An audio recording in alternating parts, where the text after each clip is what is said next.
If I had 5 minutes to live, I wouldn't want to be with any man. I would be with my daughter.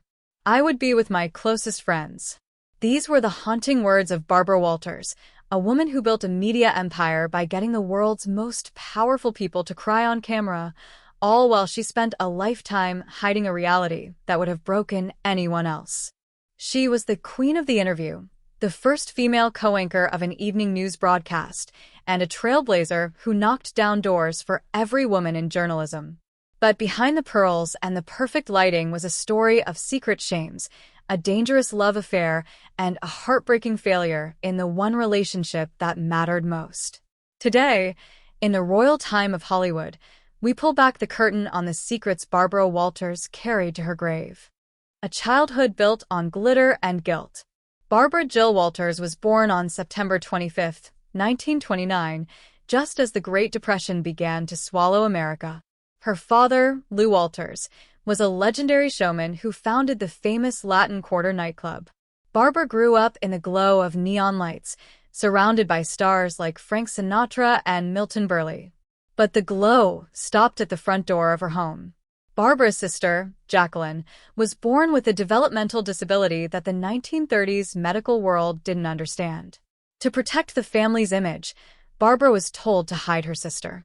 She grew up feeling an agonizing mix of love, embarrassment, and soul-crushing guilt. This early need to perform and approve became the fire that fueled her career. She later titled her memoir Audition because she felt she was constantly trying out for life itself. The provider's burden. The nightclub empire eventually collapsed. Barbara watched her father's fortune vanish overnight, leading to a terrifying spiral of debt. When she was 28, her father attempted suicide. In a moment that defined their family's dysfunction, her mother called Barbara before calling an ambulance. From that night on, Barbara wasn't just a daughter. She was the provider. Her career was no longer a dream. It was a survival tactic. She had to support her parents and her sister for the rest of their lives. That fear of losing it all stayed with her until her final breath. Breaking the glass ceiling at NBC. In 1961, Barbara joined NBC's Today Show. At the time, women were, today girls, expected to handle fashion and weather while men handled hard news. But Barbara had other plans. She bet on baseball games with the crew to fit in and outworked every man in the room. By 1974, she finally became the first female co-host of Today, but not without a fight. Her co-host, Frank McGee, notoriously demanded that he ask the first 3 questions of every serious interview before Barbara was allowed to speak. She adapted, she conquered, and she refined the soft-cut, interviewing style that made her a legend. The $1 Million Backlash and the ABC Years. In 1976, ABC News made a move that shocked the world, offering Barbara a record-breaking $1 million a year contract. The backlash was instantaneous and vicious. She was mocked by the press, and her co-anchor, Harry Reasoner, treated her with open disdain, refusing to even look at her during broadcasts. Barbara didn't break. She leaned into her talent for the big interview. She sat across from Fidel Castro, a 5-hour marathon in Cuba. Anwar Sadat and Monekim Begin, the first joint interview between the Egyptian and Israeli leaders. Monica Lewinsky, a 1999 broadcast that drew 74 million viewers, nearly half of all TV watchers in America that night. The love affair she buried for 30 years. While she was the most famous woman in news, Barbara was hiding a relationship that could have ended her career. In the 1970s, she fell deeply in love with Senator Edward Brooke, the first African-American elected to the Senate by popular vote. It was a passionate, dangerous, and interracial affair during a time when such a connection was a political and social landmine. A friend warned her it would ruin both of them. They nearly married, but the pressures of public life tore them apart. Barbara kept this secret for 33 years, only revealing it in 2008.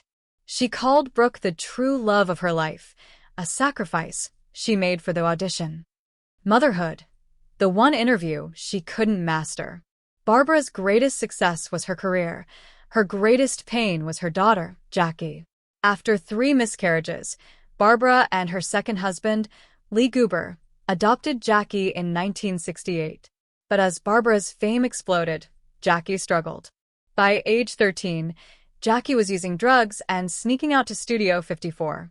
In 1984, at age 15, Jackie ran away and disappeared for weeks, hitchhiking 800 miles to New Mexico. Barbara had to hire a former Green Beret to retrieve her daughter and take her to a wilderness program. The bond never fully healed. Barbara lived for the camera. Jackie wanted anonymity. In her final years, Barbara admitted her deepest regret. No one wishes they spent more time at the office. I wish I had spent more time with my Jackie. The launch of The View and the final decline. At age 68, when most would retire, Barbara created The View. She wanted a place where women of different generations could talk honestly. It became a cultural phenomenon, but it also highlighted the rivalries that haunted her, most notably with Diane Sawyer. The newsroom whispers were brutal. Diane would stab you in the back. Barbara would stab you in the front. On May 16, 2014, Barbara said goodbye to the screen.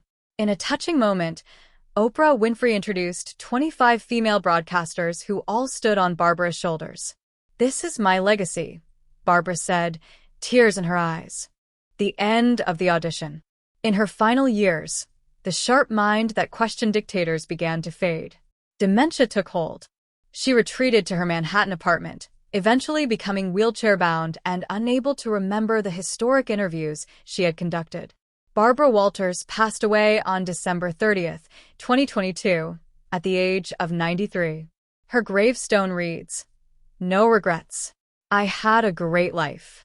But those who knew her say the truth was quieter. She had conquered the world, but she died longing for the closeness of the family she had so often sacrificed for the spotlight. Was Barbara Walters a hero or a cautionary tale?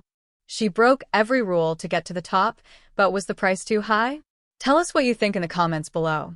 If you were moved by this look into the hidden life of a legend, please like this video, subscribe to our channel, and hit the bell notification for more untold stories from the royal time of Hollywood.